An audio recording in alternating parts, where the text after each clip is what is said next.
Assalamualaikum warahmatullahi wabarakatuh. Perkenalkan, nama saya Galang Satria Pratama dari kelas 10A presensi 16. Di sini saya akan menjelaskan tentang diagram circular flow 4 sektor.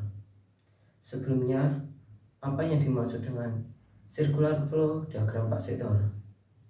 Nah, circular flow diagram 4 sektor itu yaitu suatu kegiatan ekonomi yang melibatkan 4 perilaku ekonomi, yakni RTP, RTK, pemerintah, dan masyarakat melalui.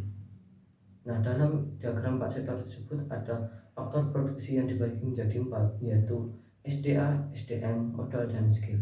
Dan ada juga balas jasa berupa sewa atau rent, biaya bunga atau interest, terus upah atau wage, dan yang terakhir ada laba atau profit. Nah, yang pertama itu ada LTK menjual faktor produksi ke pasar input. Kemudian pasar input menjual faktor produksi ke RTP yang akan nantinya diolah menjadi barang atau jasa.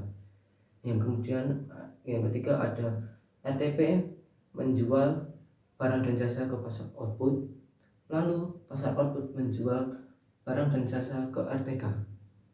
Yang kelima ada RTK membayar barang dan jasa yang dibeli dari pasar output. Kemudian ada pasar output yang membayar barang dan jasa yang dibeli dari RTP. Kemudian ada RTP yang membayar faktor produksi ke pasar input. Pasar input juga membayar faktor produksi yang dibeli dari RTK. Yang 9 ada pasar input memberikan faktor produksi ke pemerintah. Kemudian pemerintah membayar faktor produksi yang dibelinya tadi. Kemudian ada pemerintah yang menjual barang dan jasa ke pasar output. Kemudian pasar output membayar barang dan jasanya tadi.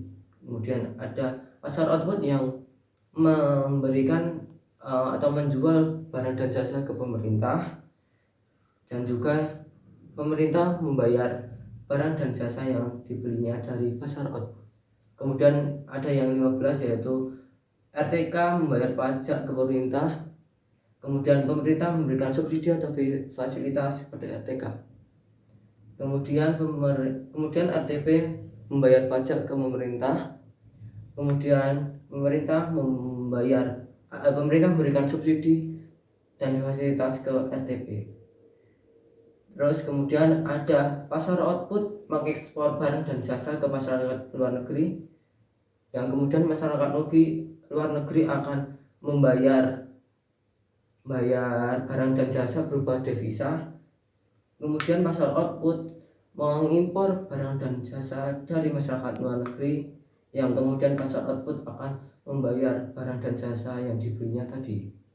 Kemudian ada pasar input yang menjual faktor produksinya ke masyarakat luar negeri, yang kemudian masyarakat luar negeri akan memberikan devisa kepada pasar input. Kemudian pasar input mengimpor faktor produksi dari masyarakat luar negeri, yang kemudian pasar input akan memberikan upah atau devisa ke masyarakat luar negeri. Sekian presentasi dari saya. Wassalamualaikum warahmatullahi wabarakatuh.